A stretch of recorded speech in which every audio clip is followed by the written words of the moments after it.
mukha kayong Pilipina. Hello, beautiful.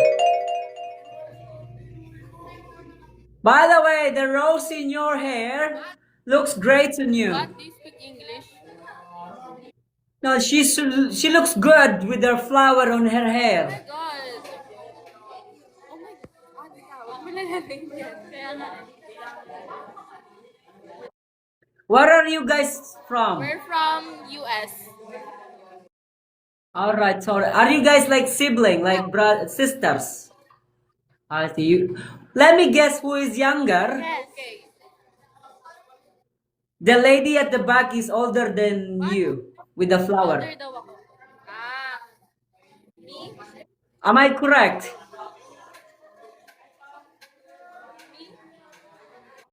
Yeah, am I? All right. You are older, right? Me? Ah. Yeah.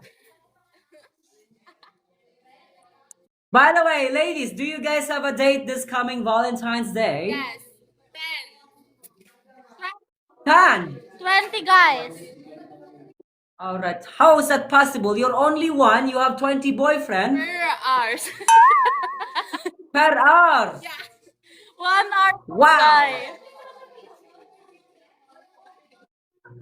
Are you guys All right, all right. So how are you gonna handle the dating time? How are you gonna handle it? How are you gonna do that? Like dating 20 people at one time, or are you gonna No. like a lot? Like 1 hour. 1 hour. Okay. 1 boy. Okay, okay. Is that possible? Like US? how do you feel about it? Is that something good for you? What? How do you feel about it? I am so happy. I'm so grateful. Many flowers, All right. chocolate, many gifts. Oh, by the way, I have a friend named Keith. He's also single. He want to be the number 21. Keith, brother Keith, if you are watching right now, I'm gonna add you to the to her date. You will be the number 21. Which part are you guys in US? I went to United States. I stayed in New York for 4 days and transferred to different. Where are you guys from in United States? Chicago.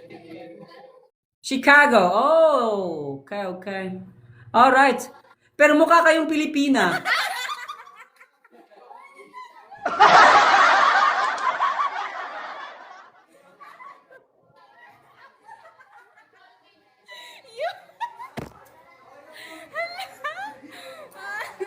Isig Tagalog.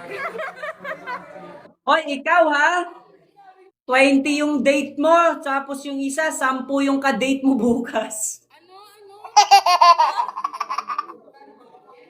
Yung ka-date nyo, 10 tsaka 20. Hala, isig Tagalog. Oh my God.